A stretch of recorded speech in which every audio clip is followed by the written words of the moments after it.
que hicimos el día lunes para de repente los alumnos que no se puedan comentar.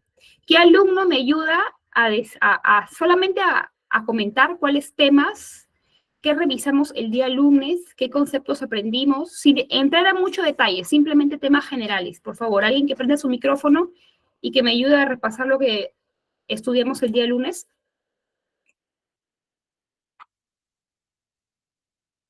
Si no se animan, voy a tener que llamar a algún alumno. Buenas noches. Hola, ¿cómo estás? ¿Tu nombre? Hola, yo soy la Ciela. ¿Cómo Lo va, primero Graciela? que recuerdo que conversamos en la primera clase fue lo que era el gobierno. Ya, el Estado específicamente, ya. Ajá, el Estado también, el tema de la administración pública y lo que era la gestión pública también. Diferenciamos esos dos temas. Correcto, perfecto. Empezamos abordando el tema de qué es el Estado, cuáles son los elementos, cuáles son las formas de Estado para tener una noción general, y a partir de ahí marcamos, como bien lo dice la Ciela Macías, la diferencia entre administración pública y gestión pública, ¿correcto?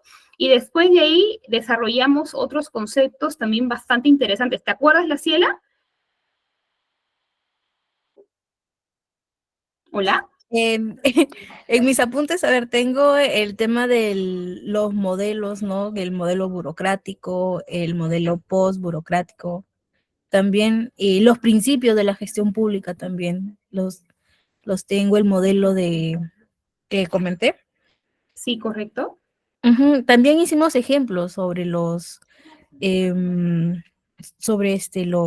sistemas administrativos, las gestiones. Creo que ya me estoy enredando un poco. No, sí, gracias, porque realmente me pone muy contenta saber que ha quedado entendido lo que hemos revisado. Y para cerrar y cerrar con tu idea, la Ciela, muy bien, muchas gracias. Después de que comentamos la diferencia entre administración pública y gestión pública, ¿se acuerdan que vimos las tendencias, ¿no? Cómo ha ido evolucionando la gestión pública a lo largo del tiempo, y describimos cuál es la tendencia actual, que es la gestión por resultados, ¿cierto? Y después de hablar acerca de las tendencias, los principios, la segunda parte de la sesión estuvo abocada a hablar sobre la política de modernización de la gestión pública. Pero antes de eso hacemos una revisión de los sistemas administrativos, funcionales, y empezamos a explicar los alcances de la política, colocamos ejemplos, hablamos de cuál es el órgano rector, y fue una clase, la verdad, muy interactiva. ¿Y por qué he hecho ese repaso y le he pedido apoyo a la Ciela, que muy gentilmente nos está, disculpen, nos está apoyando? Porque hay que refrescar la idea para entrar con todo a lo que vamos a ver el día de hoy. Entonces, en esta sesión vamos a ver las políticas públicas y planeamiento estratégico. Antes de empezar a revisar lo que he preparado para hoy, me gustaría que un alumno me ayude a leer los 3 objetivos de la clase del día de hoy, por favor. También prendiendo el micrófono. ¿Quién me ayuda? Edinson, quizá tú, Margot, alguien que me ayude haciendo lectura de lo que ven en la pantalla, de los objetivos de la clase de la sesión del día de hoy.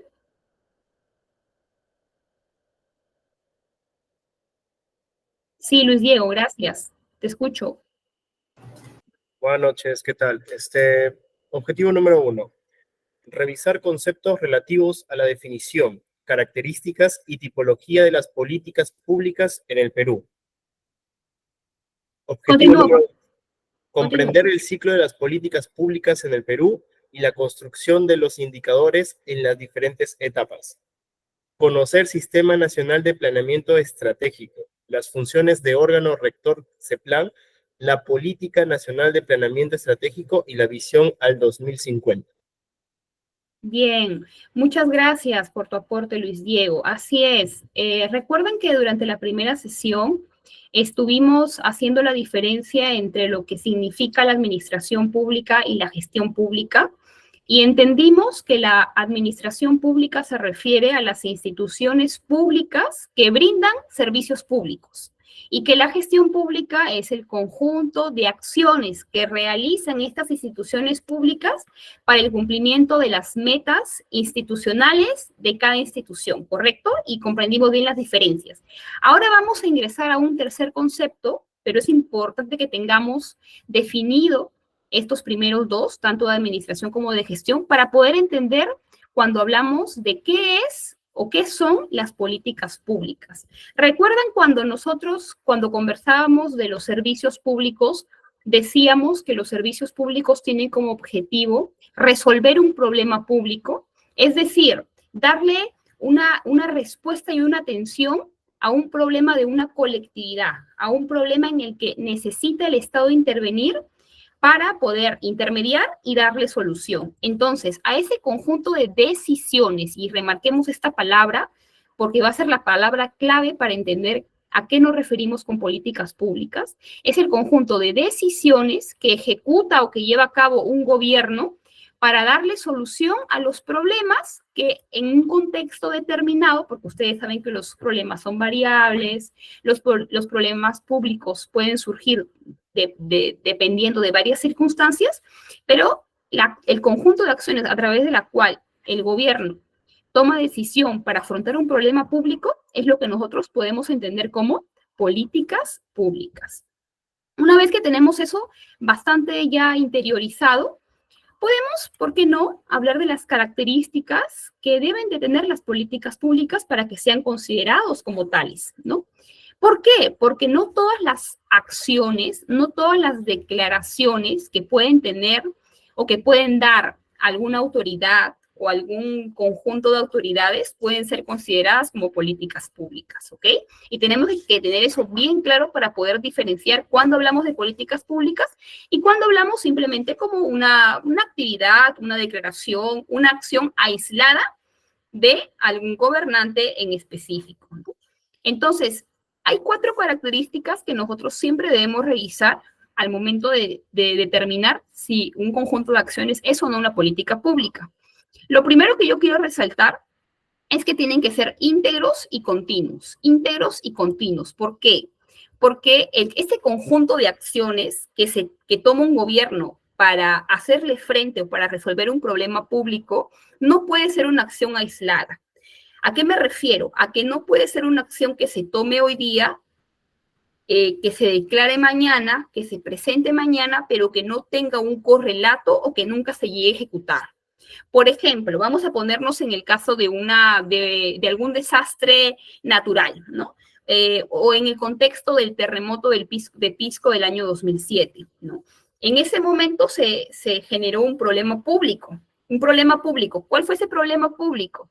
El daño, las consecuencias estructurales, fallecidos, heridos, el colapso de las estructuras o de los organismos públicos de Pisco y otras ciudades a efectos de una situación adversa, ¿no?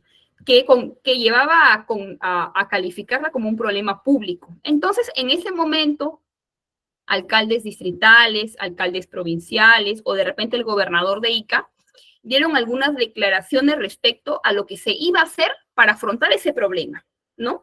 De repente, por ejemplo, referida al tema de algunas subvenciones o de algún apoyo económico, ¿no?, para las familias afectadas o de la reconstrucción de la ciudad, cómo se iba a reconstruir. En este momento, pues hay una lluvia de ideas, ¿no? De repente lo vemos de una manera y cuando ya la tormenta un poco pasa, nos sentamos con nuestro equipo técnico y analizamos la situación, nos damos cuenta que de repente en ese momento esa parecía ser la solución, pero luego arribamos a otro conjunto de decisiones técnicamente meditadas, presupuestariamente viables, ¿no? Entonces, ¿a qué quiero llegar? A que las políticas públicas no pueden ser consideradas solamente por la declaración de una autoridad o por una sola acción aislada. Tienen que ser un conjunto de acciones que tengan una vinculación, que estén integradas y que sean continuas en el tiempo, que tengan continuidad en el tiempo. Otra de las características para identificar una política pública es que tiene que ser el resultado de una acción gubernamental. ¿Por qué recalco que tiene que ser un resultado de la acción gubernamental? Vamos a ponernos en el contexto de una campaña de salud por la enfermedad, no sé, de tuberculosis, ¿no? De la tuberculosis. Vamos a, normalmente las redes integradas de salud, cada cierto periodo de tiempo, colocan en la agenda pública una campaña para poder conocer la información sobre la enfermedad, de repente vacunarse, conocer los síntomas, etcétera, ¿no? Son campañas que se realizan. Y vamos a pensar que de repente por ahí, con su aporte logístico, o se sumó una empresa privada, ¿no? Una empresa privada que también se sume a una campaña para afrontar un problema público. Esa acción o ese conjunto de acciones que quizá la empresa privada de buena fe quiere proponer o lo pone al servicio de la sociedad, no puede ser calificada como una política pública. ¿Por qué? Porque una característica inherente de la política pública es que tiene que provenir esta serie de acciones y de decisiones necesariamente de un organismo público, de autoridades que sean democráticamente elegidas, es decir, que tengan la legalidad para poder desempeñar una función pública. Si bien es cierto, el actor privado participa siempre con un componente de sostenibilidad o de responsabilidad social, el conjunto de acciones que puedan hacer para contribuir a enfrentar un problema público, como la salud, como la educación, inseguridad ciudadana, entre otros que podemos decir, no pueden ser calificados como una política pública. ¿Hasta acá está claro o tienen alguna pregunta? Me pueden indicar en el chat. ¿Voy más lento? ¿Está todo bien? Para continuar. Gracias, Graciela. Todo claro, ¿verdad? Ya. Continuamos porque hay bastantes temas que revisar hoy. Otro tema, otra característica que tienen que cumplir las políticas públicas para ser considerado como tal, es que tiene que estar orientado a una meta. ¿Se acuerdan cuando hablábamos en la clase pasada de que la gestión pública ha ido evolucionando? Es decir, por ser más clara, el aparato público ha ido evolucionando y en un primer momento, hace muchos años, en el siglo pasado, las instituciones no se preocupaban por el resultado, digamos, la acción pública tenía un eficiente resultado, sino solamente por ser procedimentales, por cumplir las normas, ¿no? Por ser legalistas. Eso era lo que importaba. Pero en cambio ahora, no, ahora el centro de la administración, la gestión pública y del aparato público es el ciudadano. El bienestar del ciudadano, ese es el corazón del aparato público. Entonces, en ese sentido, tiene que estar orientado ¿a qué? A metas que tenga la institución o el conjunto de instituciones y que realmente la implementación de esas políticas públicas generen resultados. Por eso es que en la gestión pública hablamos de gestión por resultados. Y para eso hay indicadores que se pueden utilizar para medir la eficiencia y la eficacia de estas políticas públicas, y de esa manera, cuando nosotros evaluamos una política pública, la entidad a cargo de su implementación está en la potestad de, con esos resultados, rediseñar una política pública, modificarla, incluso suprimirla, ¿no? Si es que no está teniendo resultados positivos. Y finalmente trasluce la preocupación del gobierno. ¿Por qué? Vamos a retroceder a revisar nuevamente el concepto. Cuando hablamos de política pública, hablamos de decisiones que lleva a cabo un gobierno para solucionar un problema en un contexto o que consideren en ese momento prioritario. ¿Eso qué quiere decir? Que el Estado se preocupa por asumir y por resolver un problema público, ¿no? Eso lo que comúnmente llamamos colocar en agenda un problema público. Sabemos de que en nuestro país y en la sociedad tenemos una infinidad de problemas, ¿correcto? Pero no todos tienen la prioridad necesaria porque siempre se hace un orden de prelación, ¿no? Digamos, se decide, las autoridades deciden debido a varias variables, ¿no? Hay que ver la representación de la población que está siendo afectado, ¿no? El cierre de brechas, cómo se alinea esto a las políticas de Estado, ¿no? En fin, hay una serie de indicadores para que toman en consideración los gobernantes, pero sin duda la implementación de políticas públicas en cualquier sector refleja un compromiso, refleja una atención, una preocupación de las autoridades por enfrentar un problema. Bien, 4 características entonces, sigamos. Ahora, cuando hablamos de tipologías de políticas públicas, yo tengo que ser clara y dejar ese tema zanjado, ¿no? Cuando hablamos de tipos de políticas públicas, en verdad, como tipos hay autores. O sea, depende de cada autor la forma en cómo agrupa y segrega las políticas públicas. Y no quiere decir que una sea mejor que la otra, simplemente que en toda especialidad hay propuestas de autores en respecto a tipologías que son más aceptadas, que son más comúnmente usadas en la academia, sea en el derecho, sea en la ciencia política. Cuando hablamos de tipos de políticas públicas, siempre van a haber autores más aceptados que otros. Entonces, esta tipología que yo les estoy mostrando acá, no es la única tipología. Van a encontrarse ustedes, de repente más tarde, mañana o algún día, revisan un poco más la literatura, hay muchas tipologías, pero la más aceptada y la más comúnmente enseñada en diplomados, cursos o maestrías de gestión pública, cuando hablamos de políticas públicas, son estas 4. Vamos a darlas como ejemplo. Y mucho ojito aquí porque podría ser una de las preguntas que tengamos en la evaluación final. Entonces, es importante que podamos diferenciar. Primero tenemos a las políticas públicas regulatorias. Y hay que guiarnos mucho del nombre, porque eso nos da mucha información respecto a qué cosas abordan, ¿no? Las regulatorias están referidas a la intervención que hace el Estado a través de un conjunto de acciones para regular la conducta de los ciudadanos. Ustedes saben que vivimos en una sociedad con reglas, para eso se creó el Estado, ¿cierto?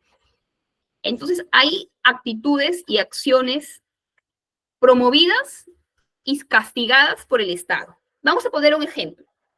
El reglamento de tránsito, ¿no? El reglamento de tránsito es una norma de obligatorio cumplimiento, tanto para las personas los conductores, como para los peatones, ¿correcto? Entonces, ahí se premian y se castigan conductas relacionadas al desempeño o al desenvolvimiento en el aspecto vial. Entonces, ese tipo de políticas públicas, por ejemplo, un reglamento de tránsito vendría a ser una política pública ¿de qué tipo? Regulatoria. ¿Por qué? Porque regula la conducta de uno o de un grupo, de una colectividad, de un grupo de ciudadanos. Esa es la primera. La segunda, políticas públicas distributivas. ¿Qué es, profesora? ¿Qué hablamos? ¿A qué hacemos referencia cuando hablamos de políticas públicas distributivas? Cuando hablamos de políticas públicas distributivas, como su mismo nombre lo dice, estamos hablando de la distribución de los recursos públicos a los principales sectores. Aquí estaríamos hablando de las políticas públicas principalmente abocadas a los principales problemas públicos, la educación, la salud, la seguridad ciudadana, ¿no? ¿Cómo se van a distribuir las principales acciones y los principales recursos del Estado? Ahora, cuando hablamos de políticas públicas redistributivas, ahí lo voy a ejemplificar con estos dos temas. Primero, vendríamos a tener las políticas tributarias. Por ejemplo, la SUNAT anualmente actualiza el valor de la unidad impositiva tributaria. Si ustedes revisan, si alguno de ustedes declara renta de cuarta, declara renta de quinta, sabe que la base de la declaración anual que realizamos las personas naturales, por ejemplo, está basado en el límite que se calcula a partir del valor de la unidad impositiva tributaria. Y estos valores son anuales, ¿no? Cambian anualmente, suelen subir cada año. Entonces, esa modificación, por ejemplo, que realiza la entidad para regular o para dar esa directriz, podríamos considerarla como una política redistributiva. Otro ejemplo son los programas sociales, ¿no? Los programas sociales, como todos ustedes conocen, tienen como objetivo atender digamos, a la población más vulnerable, a la población que está en ciertas condiciones desfavorables, o que necesita por diferentes condiciones un apoyo, una intervención económica del Estado. Entonces, esa implementación también podríamos considerarla como una política de tipo redistributiva, porque estamos reenfocando ciertos recursos a un grupo más vulnerable. Y finalmente, las políticas públicas constituyentes. ¿Constituyentes por qué, profesora? ¿Por qué?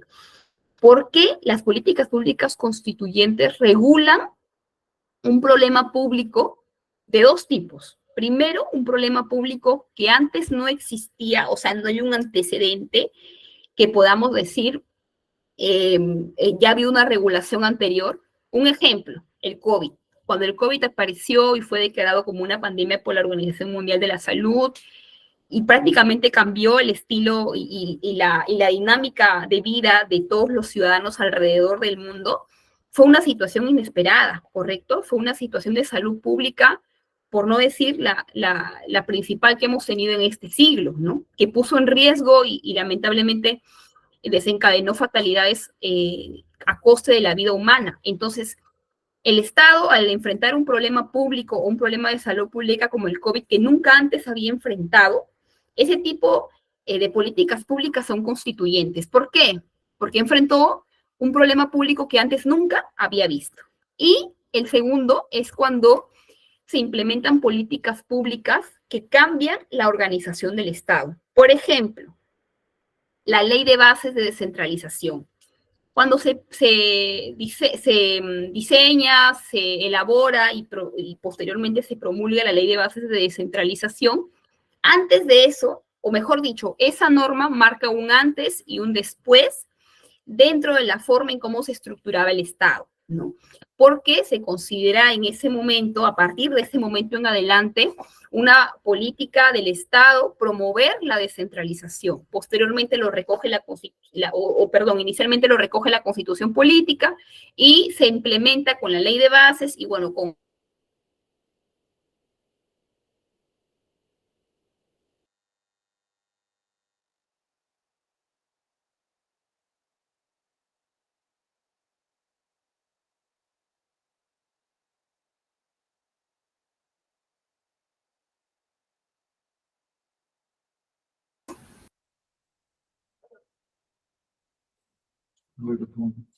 Disculpen, creo que hay problemas de conexión. ¿Me dan un momento para tratar de solucionarlo, por favor?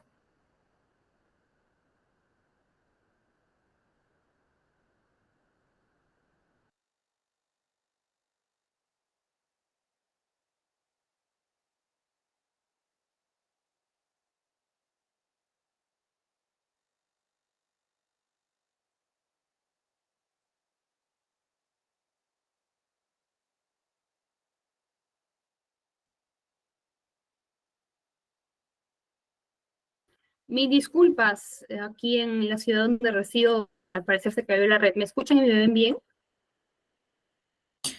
Sí, licenciada, yo creo que podríamos apagar la cámara para poder tener mejor conexión. Listo, ok. Terminé con la explicación de la tipología de las políticas públicas. ¿Sí se quedó bien el tema? ¿Hola? ¿O desean que vuelva a comentar rápidamente los alcances? Ya, entonces repasamos. Las políticas públicas regulatorias regulan la conducta de los ciudadanos. ¿Sí? ¿Me ven? ¿Ven el PPT? ¿Sí lo ven, verdad? Ya.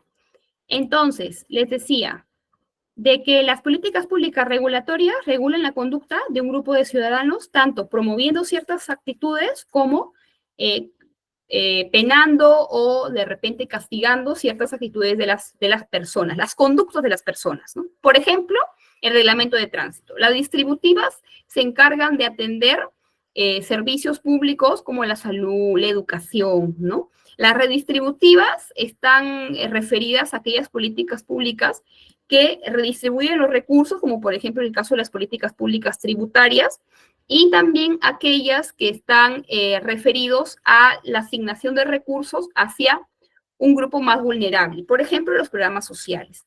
Y habíamos dicho que las políticas constituyentes son de dos tipos, ¿no? Las políticas constituyentes, cuando se implementan políticas públicas sobre un tema o sobre un problema público que nunca antes había sido materia de intervención del Estado, puso un ejemplo del COVID, y el segundo tipo de política constituyente es aquel que modifica la organización y la estructura del Estado. Por ejemplo, la ley de bases de descentralización. Hasta ahí, ¿está claro? ¿Tienen alguna consulta? Me escriben, por favor, estimados alumnos, al chat para poder avanzar. ¿Todo claro? Claro, ¿verdad? Claro, más claro que el agua. Ya, gracias. Sigamos.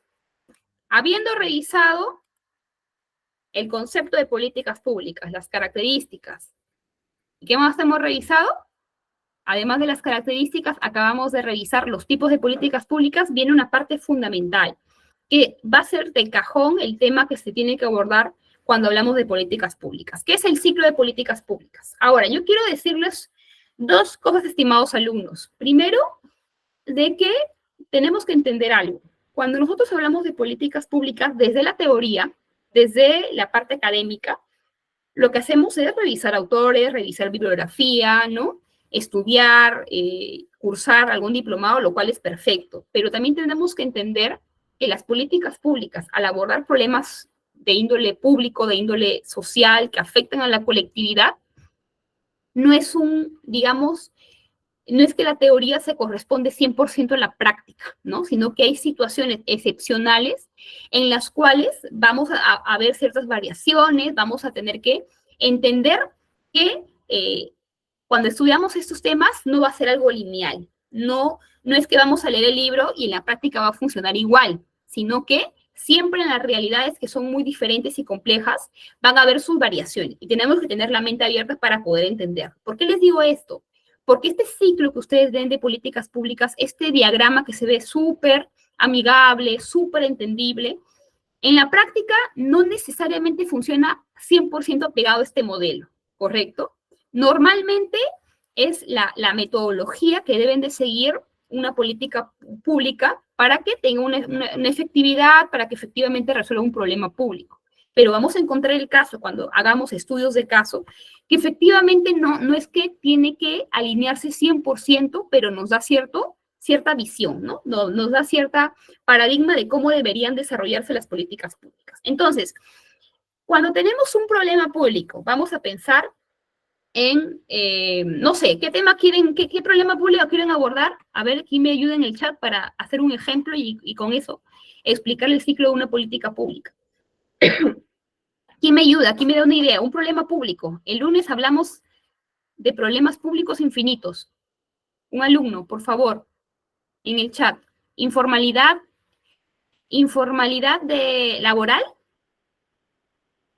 Ya, vamos a ver, la desnutrición infantil. La desnutrición infantil es un problema público, un problema de salud público, ¿no? Sobre esto hay curtidas políticas públicas que se han emitido a lo largo de los años para enfrentar y reducir los indicadores de nutrición infantil, sobre todo en la niñez más vulnerable, ¿no? En las regiones con mayor índice de pobreza, con menor presencia del Estado, ¿no?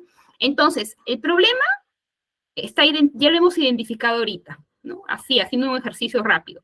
La desnutrición infantil es un problema público. A nadie le cabe la duda que es un rotundo sí. Ahora, tenemos el problema, ya lo conocemos, ya hemos identificado cuáles son sus causas, cuáles son sus efectos, ya hemos hecho estudios estadísticos de a cuánta población afecta, desde cuándo se viene arrastrando este problema, etcétera, etcétera. Y esa es la parte que yo podría decir menos compleja de la situación, ¿no? Porque problemas existen a montones. Ahora vendría la segunda fase, que es formular alternativas para enfrentar ese problema público. A ver, tenemos la desnutrición infantil. Vamos a segregar más el grupo, ¿ya? A la desnutrición infantil crónica en niños entre 3 y 5 años. ¿Por qué lo digo? Porque ya son niños que van empezando la etapa escolar, ¿no? Entonces ya se involucran también otros sectores para poder enfrentar este problema. ¿Qué haríamos como Estado? Vamos a pensar que la desnutrición nunca ha sido abordada en nuestro país, ¿no? Recién vamos a regularla y afrontar este problema a través de políticas públicas. Yo, como estudiante de este curso, que ya tengo nociones acerca de cómo funciona el aparato público, ¿qué haría, qué promovería, qué política pública implementaría para afrontar el problema de desnutrición infantil? Se me acaba de ocurrir uno que ya, bueno, es bien implementado hace muchos años, pero está relacionado con el aspecto de los programas sociales. Hay un programa social que se da en los colegios, no sé si primarios y secundarios, porque depende de la modalidad de educación básica, que Le otorga, correcto, Caliwarma. Caliwarma existió, ¿desde cuándo existe? Más o menos, ¿desde qué año? Unos 15 años. Bueno, antes tenía otros nombres, porque para los que ya están en la época de los 30 y han estudiado en colegios nacionales, como su humilde servidora, existían otros programas que también tenían financiamiento internacional, que se dedicaba a atender con desayunos saludables a niños de ciertas edades, ¿correcto? Entonces vamos a pensar en Caliwarma. Ustedes han escuchado que Caliwarma, que es un programa que pertenece al Ministerio de Desarrollo e Inclusión Social, brinda alimentos, o sea, lo tienen dos tipos, ¿no? Hay alimentos que se cocinan en las propias cocinas de las mamás, las mamás se organizan, le dan los insumos, ellas lo cocinan y lo reparten en el colegio, o también se arma una canasta, ¿no? Que les entregan, dependiendo de la ubicación del colegio, del nivel educativo, etc. Pero, por ejemplo, es muy común que en los productos de Caliwarma, que tienen especificaciones técnicas y una serie de estándares bastante estrictos, se verifiquen que los alimentos justamente apunten a afrontar este problema público de la desnutrición infantil. Por ejemplo, se da sangrecita, ¿no? Se enfocan en el consumo alto de proteínas, ¿no? Entonces, a través de una política pública que se ejecuta en articulación con el Ministerio de Desarrollo Social a través del programa Caliwarma, se atiende un problema parcialmente, porque también intervienen otros organismos públicos o instituciones públicas. Por ejemplo, ¿quién más interviene para afrontar la desnutrición infantil en nuestro país? Por supuesto, el Ministerio de Salud, a través de campañas, ¿no? A través de visitas, porque las redes de salud tienen a personal, especialmente enfermeros o técnicos en enfermería, que también identifican. Cuando el niño va a la posta médica, tiene que llevar su carnet de seguimiento, ¿no? Entonces, cuando un niño está diagnosticado con desnutrición o desnutrición crónica, se le suele indicar el personal médico que tiene que tener visitas, ¿no? Visitas a su domicilio con la mamá para ver si está tomando su suplementación, ¿no? Entonces, todo este tipo de intervenciones que realiza el Estado desde diferentes entidades tienden a atender el problema público de desnutrición. Hasta ahí estamos claros. Ya, ¿verdad? Sí, todo claro, ¿verdad? Ya estamos en la segunda fase. Hemos hecho un intercambio de ideas. Después de la segunda fase tenemos que adoptar una alternativa, ¿no? Recordemos que lo que les acabo de decir, que del tema de Caliwarma, del tema de las campañas de visita a los hogares, no se implementó de un día para otro, ¿no? Ha seguido una serie de sucesos, de años, de gobiernos, a través del cual poco a poco el Estado ha ido ampliando su intervención frente a este problema público. Primero inició seguramente con una estrategia y luego con más recursos ha ido invirtiendo y ha ido pidiendo el apoyo de otros organismos para poder enfrentar este problema. Entonces, elegimos una alternativa ya. Entonces, en la alternativa promulgamos una modificación en la norma técnica que regula los alcances del programa Caliwarma para colocar o para implementar que la alimentación que se otorga en los colegios dirigidos a ese público tiene que estar alineado con los lineamientos de nutrición para combatir la desnutrición crónica infantil, ¿no? Eso por un lado. Ahora, una vez que hemos determinado cuál es la alternativa para enfrentar este problema, viene la parte más compleja, en mi opinión, que es implementarla. ¿Por qué promulgar la normativa, asignar el presupuesto, determinar qué entidad va a estar a cargo de la implementación? Suele ser parte de una coordinación interinstitucional, sin todavía involucrar al público objetivo. Pero cuando ya tenemos que implementar la alternativa seleccionada, pueden surgir 1000 problemas de carácter logístico, de carácter humano, ¿no? De carácter estructural. Por ejemplo, si yo les digo lo siguiente, vamos a pensar que en un centro poblado de 100 habitantes hemos identificado a 5 niños entre 3 y 5 años que tienen desnutrición crónica infantil. En ese centro poblado, por suerte, porque no todos los centros poblados tienen, hay una posta médica que tiene un enfermero y un técnico de enfermería que además tienen que atender a pacientes que llegan adultos mayores, gestantes, y posiblemente no tengan ni la capacidad humana, de repente su ambulancia no funciona, de repente no tienen gasolina para movilizarse a través de la ambulancia, y cosas así pasan más de lo que parece, y ustedes lo saben. Entonces, en implementar la alternativa seleccionada van a surgir, es cierto, una serie de situaciones positivas y negativas que van a tener que sopesarse con regularidad en la quinta etapa, que es evaluar los resultados. ¿Cómo evaluamos los resultados, estimados alumnos? Con indicadores. Siempre tenemos que evaluar los resultados obtenidos digamos, a partir de un cierto periodo de tiempo de la implementación de políticas públicas con indicadores. Esos indicadores se van construyendo, se van implementando de acuerdo a la etapa, pero para cerrar esta parte, que creo que he tratado de ser lo más didáctica posible, las políticas públicas desde su formulación hasta su implementación y evaluación tienen 5 etapas. ¿Qué hacemos primero? Identificamos el problema, formulamos alternativas, elegimos una alternativa, implementamos y evaluamos. Normalmente ese es el ciclo que tiene una política pública. ¿Está claro? ¿O hay alguna consulta que pueda resolver? Ahora es el momento. ¿Todo claro, alumnos? Ayúdenme en el chat para saber que vamos bien. ¿Seguros? ¿Todo bien? No desea que expliquen algún tema más, que ponga otro ejemplo. Todo claro, ¿verdad? Ya, todo claro. Sigamos. Ahora, vamos a repasar este tema un poco más rápido, porque me gustaría desagregarlo en otra sesión con un poco más de detalle.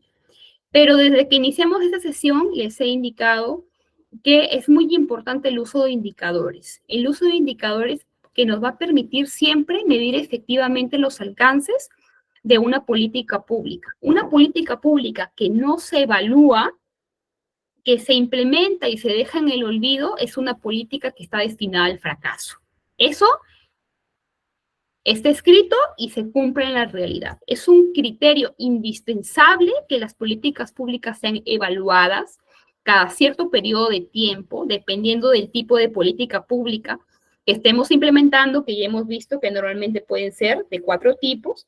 Entonces, dependiendo del tipo de política pública, del sector en el que se implemente, tenemos que implementar indicadores. Estos indicadores suelen ser siempre de orden cuantitativo. O sea, lo que buscan es medir cifras, ¿no?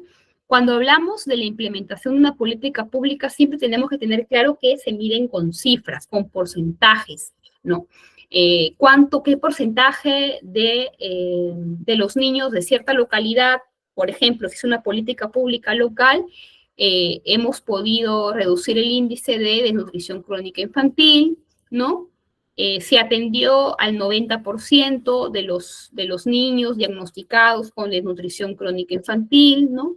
Se registró el 10% de diserción en las consultas médicas de los niños con desnutrición crónica infantil, ¿no? Y así, de esa manera, nosotros vamos construyendo y aplicando indicadores que nos van a permitir medir la eficiencia y la eficacia de las políticas públicas. Política pública que no se evalúa es una política pública que está destinada a fracasar.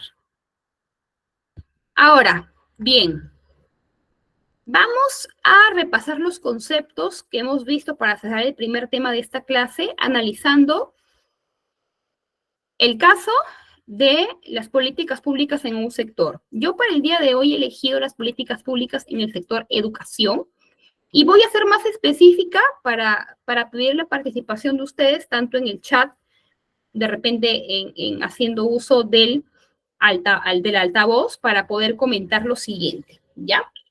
No sé si alguno de ustedes es docente o tiene familiares docentes o de repente en algún momento pretende estudiar docencia. Mi papá es docente, yo estoy ejerciendo como docente ahora. Entonces, estamos un poco vinculados, ¿no? Estamos un poco vinculados al sector. Entonces, las políticas públicas en el sector educación tenemos que ser muy específicos ahora para poder aplicar los conceptos que hemos revisado el día de hoy. Entonces, yo tengo 2 temas que creo que conocemos todos, y que vamos a usar los conceptos que hemos revisado el día de hoy. Les pongo los dos casos y luego abro el micro o el chat para que con lo que hemos aprendido hasta ahora podamos dar ejemplos y podamos un poco hablar de eso en unos 5 o 10 minutos como máximo para que no nos gane el tiempo. ¿Estamos de acuerdo? Ya. Entonces, lo primero de lo que me gustaría hablar, referido a las políticas públicas en el sector educación, que para mí es el enfoque principal, el tema del recurso humano, ¿no? En el sector educación tenemos muchas deficiencias y muchos problemas públicos, la alfabetización, el alto índice de pobreza de los niños, ¿no? La desnutrición también es un problema que tiene un factor o que tiene una consecuencia en el sector educación, pero también hablamos de los docentes, ¿no? Los docentes como el capital humano que lleva a cuestas la importante labor de formar a muchas generaciones en nuestro país.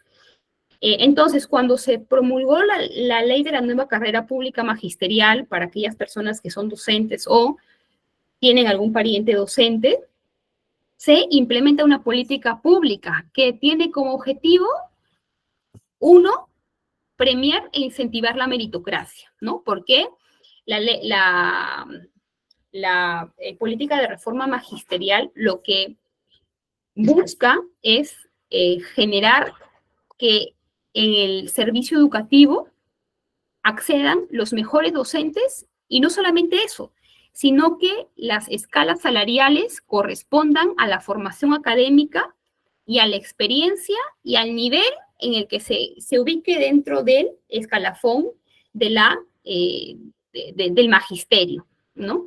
Entonces, a partir de eso, por ejemplo, de la ley de reforma magisterial, ¿cómo podemos llevar a cabo o cómo podemos dar ejemplos, por ejemplo, de repente en el ciclo de políticas públicas, en la definición de políticas públicas referidos a ese tema? ¿Alguien que quiera tomar uso de la palabra?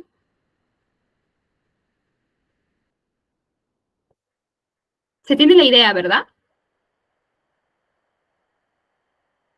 Cuando nosotros conversamos en las políticas públicas en el sector educación, de las políticas públicas que ha implementado el Estado para potenciar y para incentivar el recurso humano, o sea, mejor dicho, la población docente, ¿cómo podemos entender cómo se relaciona con las políticas públicas? De repente un ejemplo, de repente podamos hablar de la evaluación, de la implementación de esta ley, ¿ha tenido efecto?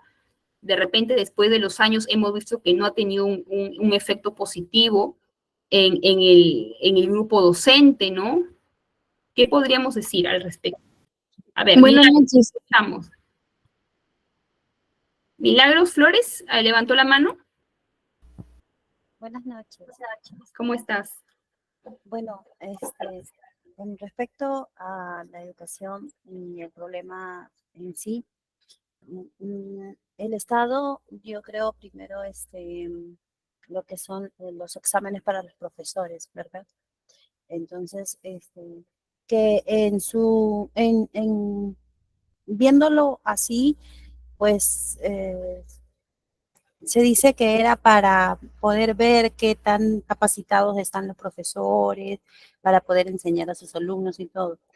Pero también se miró la otra parte, ¿no? Que no era lo que se esperaba, ¿no? Y que al final fueron recurrentes los profesores, hasta los profesores que ya pues estaban ya casi por cesar y seguían ahí, ¿no? No dando paso a los otros profesores, ¿no? Bueno, a mi punto de vista, es un pro y un contra, ¿no? Correcto. Milagros, tú y de repente tus compañeros, no sé si sepan, pero es bueno considerar que la ley de la reforma magisterial generó un cambio transversal en el sector educación. ¿Por qué? Porque antes de la publicación de esa norma, existían muchos docentes que enseñaban en la educación básica regular, o sea, enseñaban primaria y secundaria sin tener estudios superiores, muchos con secundaria completa, ¿no? Y hubo mucha resistencia porque existieron muchos docentes que ya eran personas adultos mayores que se resistían a dejar sus plazas por profesores que ingresaban a través de la ley de la carrera pública magisterial porque se sentían discriminados, ¿no? Porque les limitaba el derecho a ejercer un trabajo. Entonces, si bien es cierto, en mi opinión, la ley de la reforma magisterial tuvo muchos cambios positivos en cuanto a la calidad del servicio educativo brindados a los docentes, también hay muchas falencias. Por ejemplo, tú lo acabas de decir, existen exámenes anuales que realiza el Ministerio de Educación, que es un concurso público docente para acceder a la carrera pública magisterial. Es decir, los docentes que se quieren nombrar en nuestro país actualmente tienen que postular a un examen que se da a nivel nacional una vez al año o cuando se abren las plazas.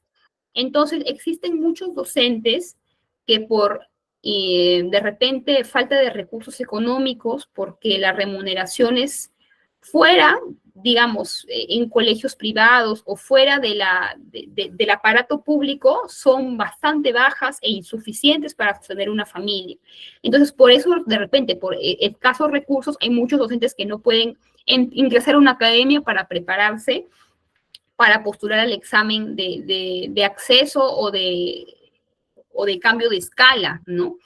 O ven que de repente las capacitaciones que realiza el Minedu son insuficientes para poder estar a la altura y poder tener un resultado favorable. Entonces, en ese sentido, se podría, por ejemplo, evaluar que, si bien es cierto, hay una ley de reforma magisterial, pero también tiene que destinarse más recursos a capacitar a los docentes para garantizar que tengan oportunidades de ascender en la escala magisterial y de esa manera mejorar las condiciones y los salarios que tienen y sentirse más motivados para enseñar a sus alumnos, para evitar, por ejemplo, que hay muchas plazas docentes en zonas rurales que no son cubiertas, hay mucha deserción docente, también los docentes contratados muchas veces tienen malas condiciones de enseñanza, sueldos muy bajos, vacaciones no pagadas, etcétera, etcétera. Entonces, la idea de mi ejercicio era poner en discusión una política pública específica para que podamos analizar estas variables, ¿no? Esta política pública está bien implementada, se ha evaluado correctamente, está siendo eficiente y eficaz, entonces siempre es importante hacer ese ejercicio porque más allá de los conceptos, lo importante es entenderlo y llevarlo a la práctica. Lo que dice Luis Diego es cierto, ¿no? La ley de reforma magisterial busca transformar el sistema educativo mediante la profesionalización y mejorando la calidad de educación. Estoy completamente y 100% de acuerdo contigo. Y en mi opinión ha tenido muchos resultados favorables, pero también hay cosas que evaluar y mejorar que serían de gran ayuda para hacer una política pública más eficiente. ¿Estamos claros para pasar al segundo tema de planeamiento estratégico, estimados alumnos? Sí, ¿verdad? ¿Me ayudan en el chat? Gracias, Graciela. Ya, vamos. Graciela y Luis Diego nada más me escriben y me mandan, y Milagros me mandan manos arriba, me escriben, y todos los demás, ¿estamos bien? ¿Me escuchan bien? ¿Se está entendiendo? Por favor, háganme saber que están con vida por ahí. Comunicación. Utiliza el mar como forma de comunicación. Ya. Está de más decirlo, Vamos que a de todos los medios. Ya. ¿Quieres, Luz María, quieres hacer uso de la palabra ahorita? ¿O en el transcurso de la clase justo para cederte en un espacio que voy a tener interesante? ¿Te parece? ¿Sí? ¿De acuerdo? Te llamo como mi siguiente invitada, ¿te parece? Luz María. ¿Estás por ahí? Ya. Entonces, vamos a continuar. Vamos a pasar a la segunda parte importante que tiene mucha relación una con la otra, ¿ya? Hemos hablado de que las políticas públicas son el conjunto de acciones que implementa el Estado para afrontar o resolver un problema público. Hasta ahí estamos claros. Ahora, hemos hablado del ciclo de políticas públicas, ¿cierto? El ciclo de políticas públicas, y en una de ellas, mejor dicho, en 2 de las 5 fases, hemos hablado de la discusión de propuestas o de estrategias y la adopción de una estrategia. Pero es importante entender que el Estado peruano tiene un enfoque transversal a las políticas públicas en la fase de formulación e implementación y evaluación. ¿Cómo se llama ese enfoque? Planeamiento estratégico en el sector público o planeamiento estratégico. ¿Qué quiere decir planeamiento estratégico, profesora? Quiere decir que es planear estratégicamente es un proceso, un procedimiento en el que analizamos la situación actual y cómo vemos el futuro. Ese análisis nos va a dar información para lograr los objetivos estratégicos establecidos. Cuando nosotros hablábamos en la fase en el ciclo de políticas públicas y hablamos la de nutrición crónica, decíamos, tenemos que identificar ese problema, proponer ciertas estrategias y adoptar una estrategia. Pero ese pensamiento, esa discusión de ideas tiene que hacerse bajo un enfoque de planeamiento estratégico. ¿Qué quiere decir eso, profesora? Que para analizar un problema público y su posible solución, lo primero que tengo que hacer, además de identificar el problema, es incluir las perspectivas. O sea, quiere decir mirar hacia atrás, ver cómo se ha ido desarrollando el problema, qué intervenciones del Estado se han ido suscitando para enfrentar ese problema y construir escenarios futuros. A partir de esa información que me da mirar al pasado, voy construyendo escenarios probables, escenarios posibles de ocurrir, pero finalmente posibilidades, ¿no? La idea es tener la mayor cantidad de escenarios respecto a un problema público para así poder atender todas las variables y todas las aristas y que esa política pública no se implemente solamente pensando en que las características de ese problema se van a mantener, sino que ese problema público puede variar, puede incrementarse, puede cambiar de mil formas y tenemos para eso que construir escenarios futuros, ¿no? Tenemos que anticiparnos estratégicamente, o sea, tenemos que ver el problema antes de que ocurra. Ver el problema antes de que ocurra. Cuando yo me imagino los escenarios futuros, siempre pienso en qué va a pasar, en qué puede suceder. Quizá nunca pase, quizá nunca suceda, pero yo ya tengo la mentalidad y la forma en cómo intervenir en el caso se dé ese escenario futuro. Y es importante para eso que nosotros analicemos cuáles van a ser los riesgos y las oportunidades. Siempre, no sé si ustedes han escuchado alguna vez del análisis FODA, fortalezas, oportunidades, debilidades, amenazas, que es una metodología bastante utilizada en general para afrontar un problema de la vida, del trabajo, de la cotidianidad, pero que también es importante cuando se está planificando, se está formulando una política pública. No se olviden, este concepto es muy importante, planificar estratégicamente. Cuando yo planifico estratégicamente, miro al pasado, veo el futuro, me anticipo a los problemas y analizo los riesgos y las oportunidades. Ahora, una vez que hemos entendido qué es planear estratégicamente, ¿se acuerdan que la sesión anterior hablamos de los sistemas administrativos del Estado? ¿Quién me dice para qué es, o sea, cuál es su función y cuántos son? En el chat, ¿cuántos son y cuál es la función de los sistemas administrativos del Estado? Luz María, ¿cuántos son los sistemas administrativos y cuál es su función? ¿Me escuchan? Correcto. Son 11 y su función son regular los bienes públicos. Bueno, en general son los recursos públicos, ¿no? CIME, los sistemas, los 33 son sistemas funcionales. ¿Se acuerdan que hablábamos de los sistemas encargados de implementar las políticas públicas? Esos son los sistemas funcionales, donde requerían la intervención de uno o más organismos públicos. Esos son 33 y están regulados en un decreto supremo. Los sistemas administrativos, ¿dónde están normados? ¿Se acuerdan que hablamos de una ley? LOPE, la Ley Orgánica del Poder Ejecutivo. Ahí nosotros repasamos que en la Ley Orgánica del Poder Ejecutivo están establecidos cuáles son los 11 sistemas administrativos del Estado. Y si nosotros revisamos esas diapositivas o ese manual, vamos a ver que uno de los 11 sistemas administrativos es el Sistema Nacional de Planeamiento Estratégico. Correcto. El Sistema Nacional de Planeamiento Estratégico, también conocido como SINAPLAN, es uno de los 11 sistemas administrativos del Estado. ¿Qué es, profesora, el Sistema Nacional de Planeamiento Estratégico? Es uno de los 11 sistemas administrativos del Estado.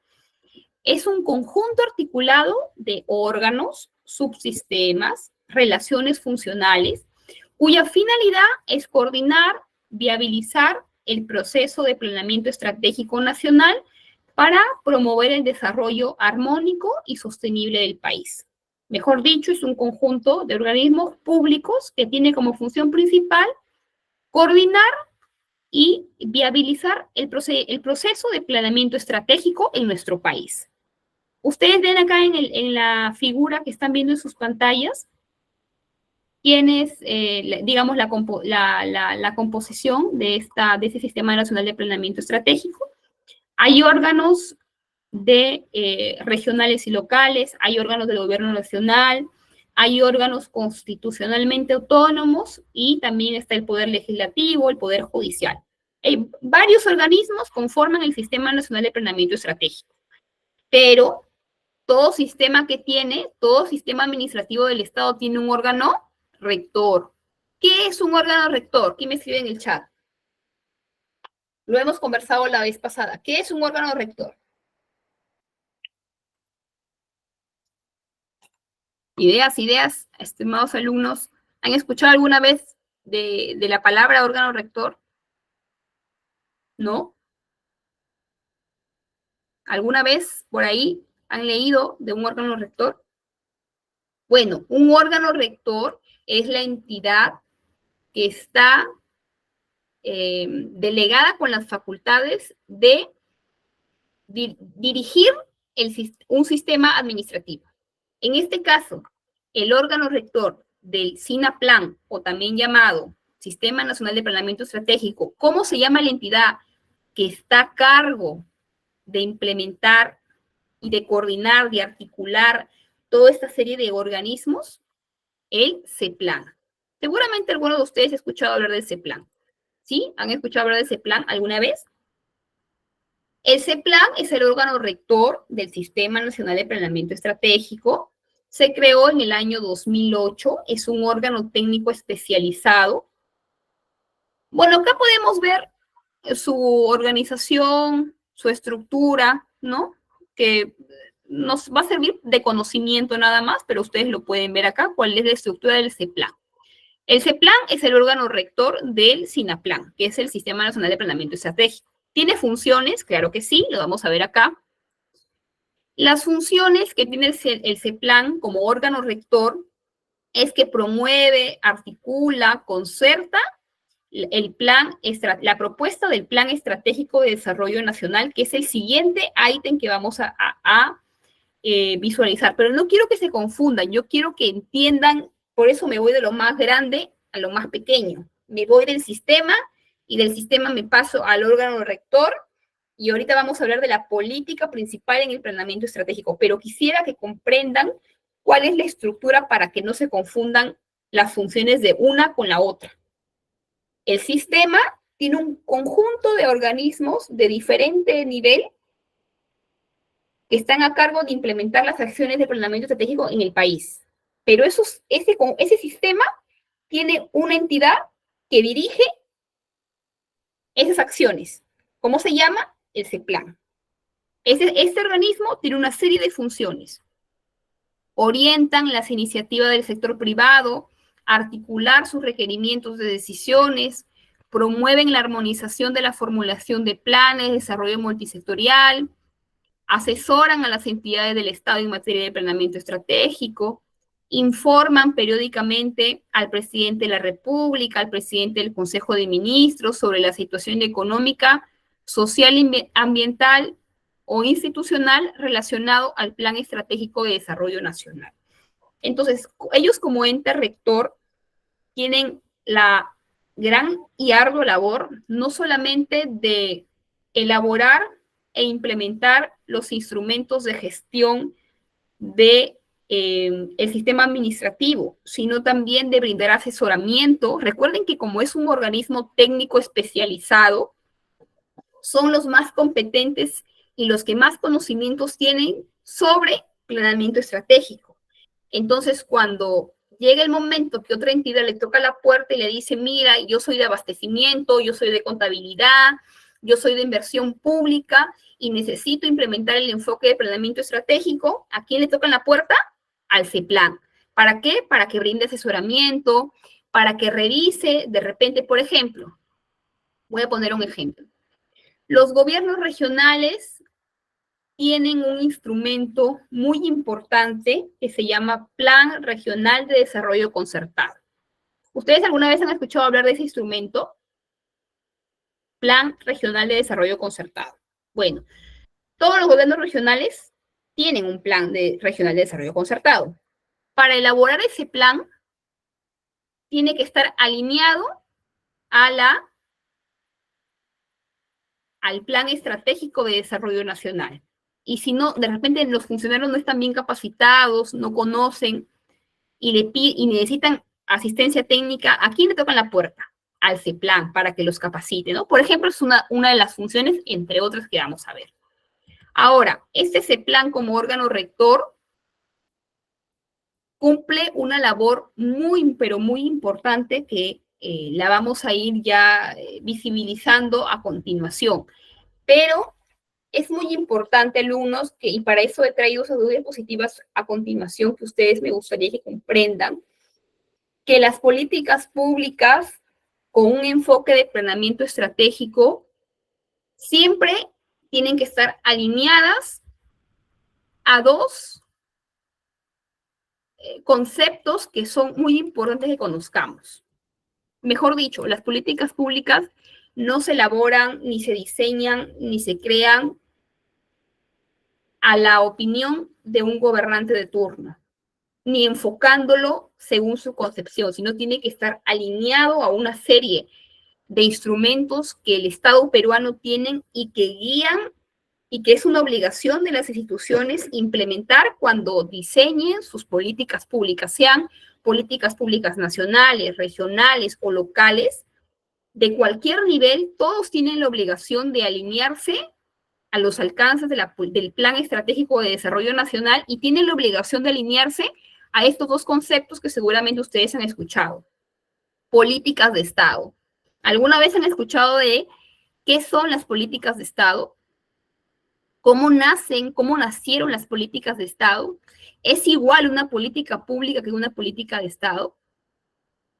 No, pero si un gobierno regional quiere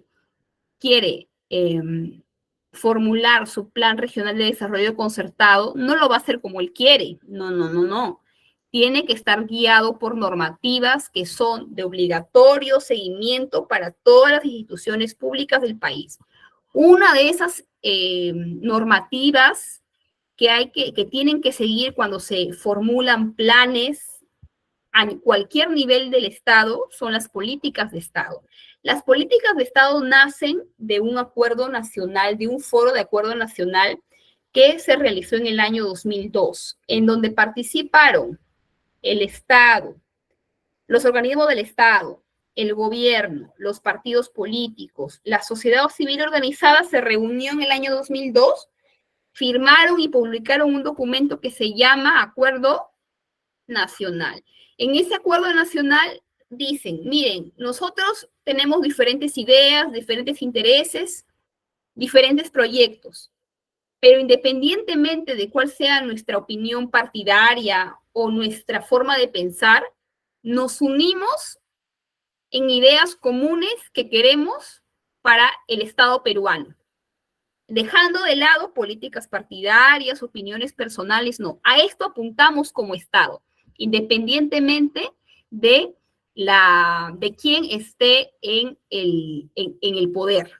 Se crea y se publica el Acuerdo Nacional. Y así nacen las políticas de Estado, que actualmente son 35, pero inicialmente fue un número menor y con los años se han ido incorporando otras políticas de Estado. Y esas políticas de Estado, que son 35, se organizan en 4 ejes temáticos. Democracia y Estado de Derecho, que está, por ejemplo, relacionado al fortalecimiento de la participación ciudadana, al fortalecimiento de los partidos políticos, a el respeto por la democracia y por la separación de poderes, entre otros. Sobre esos temas, todos los organismos públicos, privados y sociedad civil se ponen de acuerdo y dicen, independientemente del gobierno, hay que trabajar para llevar a cabo estas políticas de Estado, ¿no? De acuerdo a estos criterios. En el tema de equidad y justicia social, hay políticas de Estado relacionadas principalmente al cierre de brechas, ¿no? Disminuir el índice de pobreza, disminuir las brechas en salud, en educación, en seguridad ciudadana. El tercer eje están comprendidos políticas de Estado que están orientadas a promover la competitividad del país, ¿no? A promover que la investigación científica, por ejemplo, que promueven que la agroexportación, ¿no?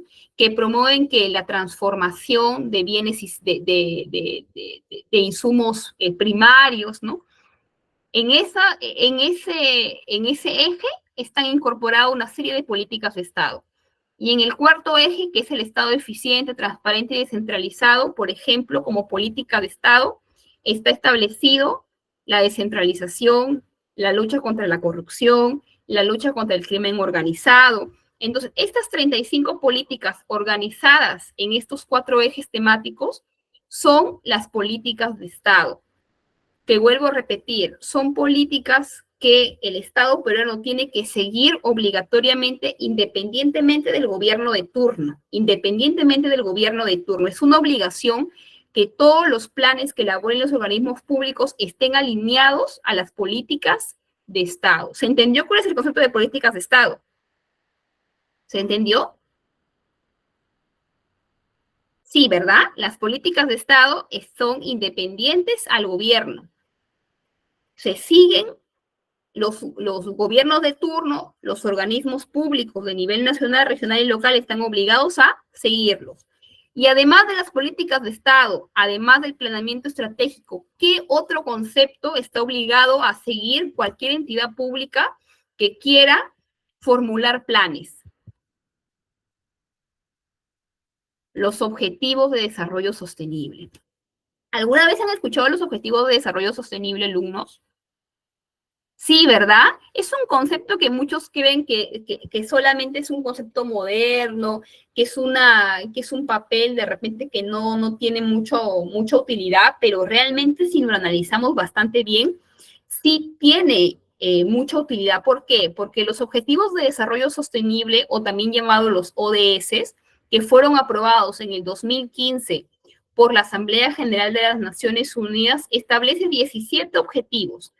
17 objetivos que los 193 Estados miembros de las Naciones Unidas deben implementar en sus estados. Y por ende, todos los organismos públicos que comprenden el Estado tienen la obligación de que sus acciones, sus planes, sus políticas públicas tienen que estar alineadas a los 17 Objetivos de Desarrollo Sostenible. Podemos revisarlo luego porque el tiempo nos está ganando, pero lo que yo quiero que ustedes entiendan es nuevamente, y voy a enfatizar cuantas veces sean necesarios, que la formulación de políticas públicas, de planes estratégicos, tiene que sí o sí estar alineado a cómo el Estado se visualiza, a cómo el Estado se tiene como objetivo estar o cambiar hacia un periodo de tiempo determinado. Y de ahí nace un concepto que tenemos que revisar. Cuando nosotros conversábamos sobre qué es un planeamiento estratégico, hablábamos del sistema, del órgano rector, conversábamos de que este órgano rector, su instrumento de gestión principal es el Plan Estratégico de Planeamiento Nacional al 2050. Es un documento oficial en el cual contiene toda la visión, los lineamientos, los principios y los objetivos que va a implementar con la mira o con la visión de que en el año 2050 se logren ciertos objetivos en relación al planeamiento estratégico. Es el principal instrumento de planeamiento estratégico a disposición del país, donde se establecen estrategias de mediano y largo alcance para alcanzar el desarrollo sostenible del país. El PEDN es un documento muy importante porque va a orientar las decisiones nacionales durante las próximas décadas, buscando el pleno desarrollo de las personas y sus capacidades. Este Plan Estratégico de Planeamiento Nacional del 2050 es un documento relativamente nuevo porque el anterior era el Plan Estratégico de Planeamiento Nacional al 2021, bueno, que ya pasó. Entonces, cuando ya se cumple una meta, se tiene que rediseñar, reformular, publicar, socializar para establecer una nueva meta, ¿no? Un nuevo año, 2050 en este caso. Entonces, ¿qué nos dice este Plan Estratégico de Desarrollo Nacional? Que nosotros al 2050, el Estado peruano al 2050, tiene que haber reducido la incidencia de la pobreza cercana a 0%. El Perú en el 2050 será uno de los países menos afectados por el cambio climático.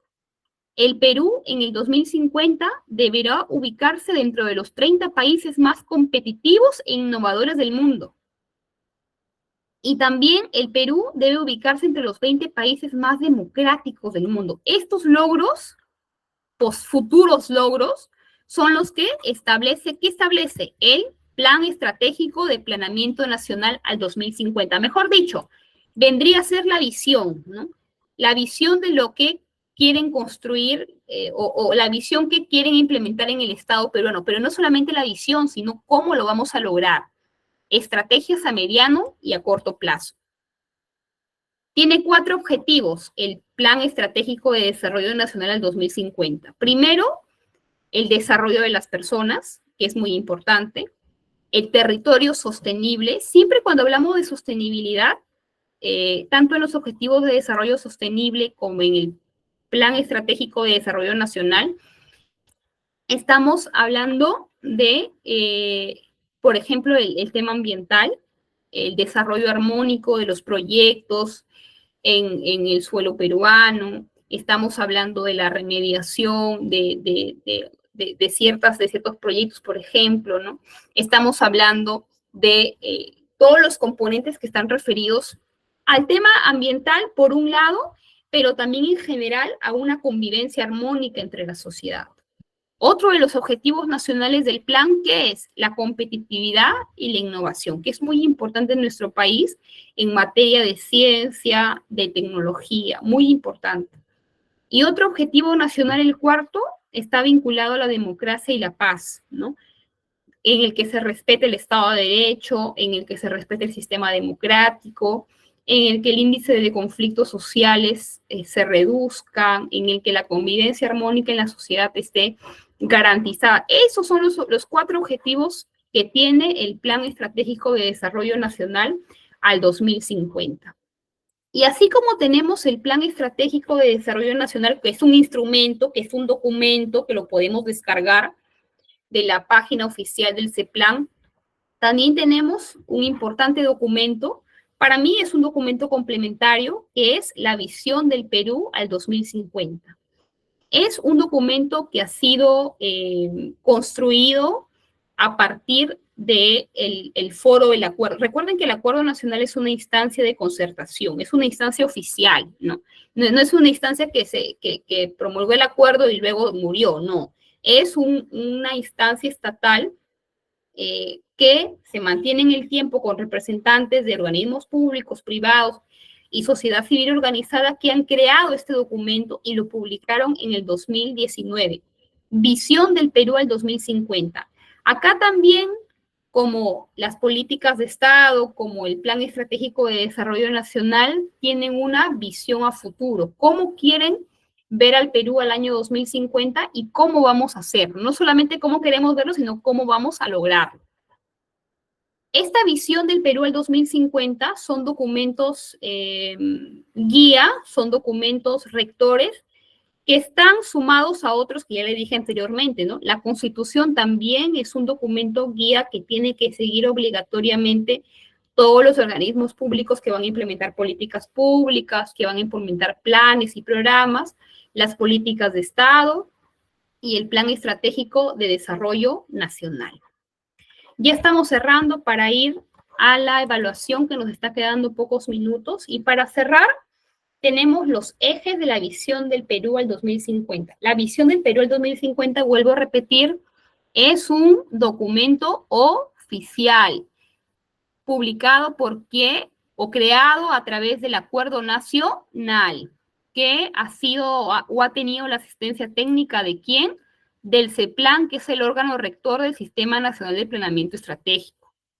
Este documento oficial, Visión del Perú al 2050, tiene 5 ejes que están alineados al desarrollo de las personas, a la democracia, a un Estado moderno eficiente, a una sociedad democrática, pacífica, al desarrollo sostenible con empleo digno y en armonía con la naturaleza. Con eso estaríamos finalizando la sesión del día de hoy para pasar a la evaluación, y antes de pasar al Kahoot, voy a hacer un pequeñísimo resumen de lo que hemos visto el día de hoy para asegurarnos de que hemos comprendido bien. Hemos hablado de qué es una política pública, que básicamente es el conjunto de acciones para enfrentar un problema público, qué características tiene, ¿verdad? ¿Cuál es el ciclo de una política pública? ¿Qué tipo de políticas públicas tenemos en nuestro país? Y hemos hecho un análisis de caso. Después de hablar sobre las políticas públicas, ¿de qué hemos hablado? De que el planeamiento estratégico nace como una obligación que tienen que tener las entidades públicas para incorporarlo en su formulación y en su implementación. Y que el planeamiento estratégico tiene un sistema administrativo, tiene un órgano rector, tiene un plan y también tiene una visión. Pero que todas estas acciones tienen que estar enmarcadas en la Constitución, en las políticas de Estado, en los objetivos de desarrollo sostenible. ¿Hasta ahí todo claro para pasar a la evaluación? Sí, ¿verdad? Ya, ahora sí, apliquemos lo aprendido. Vamos a pasar por acá. A ver, a ver. Oh, ahorita les paso el link. Ay, perdón, yo me estoy levantando la mano. Sí, tú tienes toda la razón, Luis Diego. Una cosa es lo que yo les acabo de compartir, que es la teoría, que son los planes, que son las visiones, y otra cosa es lo que vemos en la realidad, ¿no? Otra cosa es lo que vemos el Perú de hoy en el 2024. Es cierto, pero la idea es que conozcamos estos conceptos básicos para saber qué herramientas tenemos, qué herramientas orientadoras tiene el Estado que nosotros por el momento podemos hacer seguimiento para ver si se van cumpliendo o no, o que llegado esa fecha simplemente han quedado en el papel. Pero es importante que nosotros como gestores públicos conozcamos los conceptos y las herramientas, en este caso del planeamiento estratégico. Estoy compartiendo la pantalla, perdón, para pasarles el link del Kahoot. Esperamos un ratito e iniciamos con los estudiantes que estén conectados.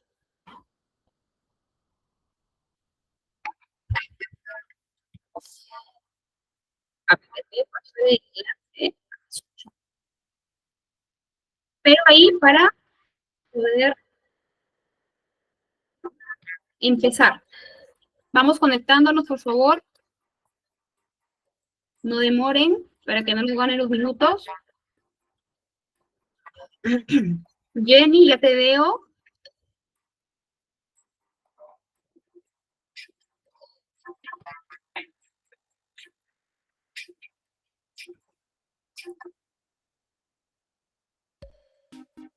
Ya. Ahí está en mi pantalla, ¿verdad? Con los que se van uniendo, ¿verdad? Sí, sí, ya lo veo. Miguel, Luis Diego, Gaby, Alex, Graciela, gracias por entrar. Estamos 30 conectados. Vamos sumándonos. Vamos a repasar lo aprendido, a ver si nos llevamos buenos alcances de la sesión del día de hoy y ya podemos decir que estamos bien formados en este tema. Damos 30 segundos más, o si no empezamos, por favor, con los que estamos. Ahí nos ha apoyado en colocar el pin del juego y también el link. Por el celular también pueden ingresar, sino que a veces se complica un poco porque no es la mejor herramienta, pero de preferencia una computadora. Pero si están en el celular también pueden ingresar, ¿ya? Actualmente tenemos a 13 personas. A ver, vamos a esperar a las 15.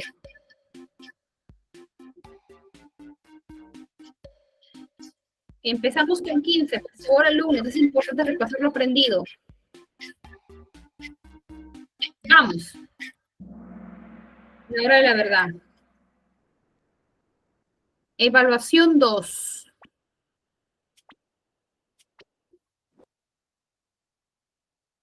¿Cuál de los siguientes enunciados no es una característica de las políticas públicas?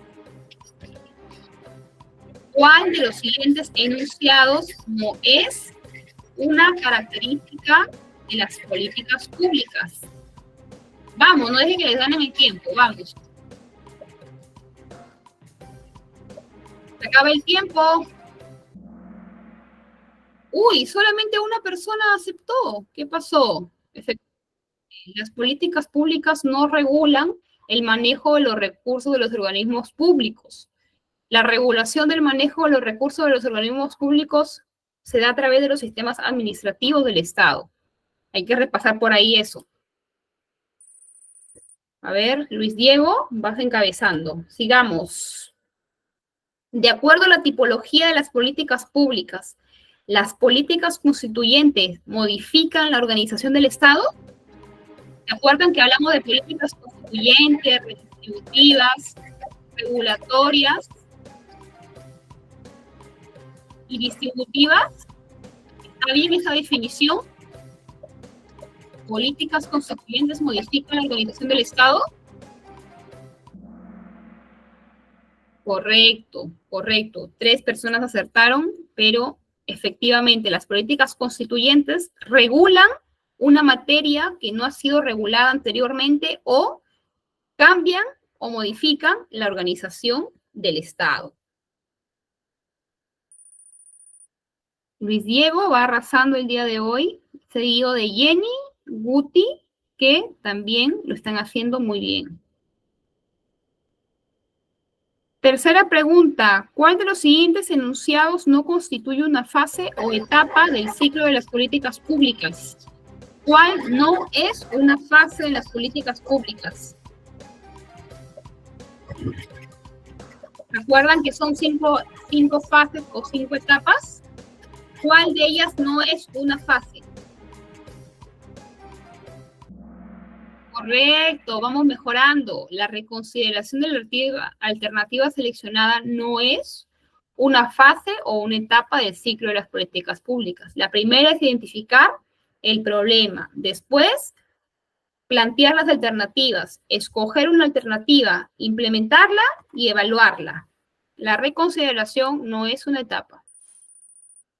Luis Diego sigue a la cabeza, seguido de Jenny y Gaby. Gaby y la Ciel están ahí nomás cerquita. Siguiente pregunta. ¿Es el conjunto de órganos y subsistemas cuya finalidad es coordinar y viabilizar el proceso de planeamiento estratégico? Conjunto de órganos, no se me confundan ahí, no se me confundan, por favor. Conjunto de órganos y subsistemas que coordinan el proceso de planeamiento estratégico. ¿Cómo se llama el conjunto de órganos? Lo hemos abordado. Conjunto de órganos, correcto, el Sistema Nacional de Planeamiento Estratégico, también llamado SINAPLAN.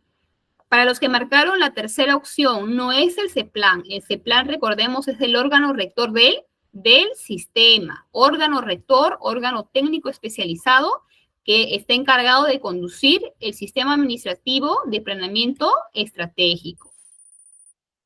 Luis Diego, vas a la cabeza con Gaby y Jenny. Muy cerca, Alex y Magali. Muy bien hecho, chicos. Sigamos. Pregunta 5. ¿El Plan Estratégico de Desarrollo Nacional es el ente rector del sistema de planeamiento estratégico? Lo acabo de decir. No podemos equivocarnos acá. El ente rector del SINAPLAN, ¿cómo se llama? ¿Recuerdan?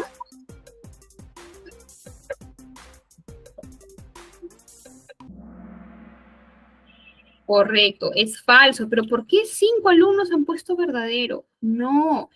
Recordemos que el Sistema Nacional tiene un ente rector que se llama CEPLAN. El plan estratégico es el instrumento o el documento principal emitido por el CEPLAN. Es un documento, pero el ente rector se llama CEPLAN. Alex va encabezando, seguido de Alex y Gaby. Perdón, Luis va encabezando, seguido de Alex y Gaby. Siguen Jessica y Graciela. Sigamos. Pregunta 6. Uno de los siguientes enunciados no corresponde a un eje temático a través del cual se organizan las políticas de Estado. ¿Se acuerdan que vimos 4 ejes temáticos en el cual se organizan las políticas de Estado? Que son las políticas de Estado producto del acuerdo nacional en el que participan entidades públicas, entidades privadas y sociedad civil organizada. Correcto. Las políticas de Estado ven o determinan el horizonte hacia el cual se deben implementar las políticas públicas independientemente del gobierno que esté de turno. Promover el posicionamiento del país como líder en agroexportación no es uno de los ejes temáticos. Son 4, ¿correcto? Ese no es un eje. Como vamos, Gaby lo pasó a Alex, pero está todavía muy cerca. La Ciela y Jessica no se quedan atrás. Sigamos intentando. Nos quedan 2 preguntas. Los Objetivos de Desarrollo Sostenible son 20 y fueron aprobados en el 2001. ¿Se acuerdan que hablamos de los ODS que fueron aprobados y promovidos por las Naciones Unidas? ¿Son 20 o era otro número? ¿Cuántos ODS existen? Falso. ¿Cuántos son? 17. 17. Sigamos con la... A ver... Luis Diego, perfecto. Gaby, Jessica, la Ciela, Alex también van muy bien. 8. Un objetivo del Planeamiento Estratégico Nacional al 2050 está orientado a la mejora de los servicios públicos.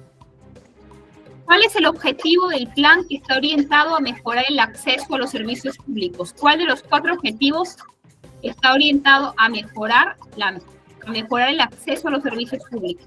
¿Cuál de los 4? Correcto.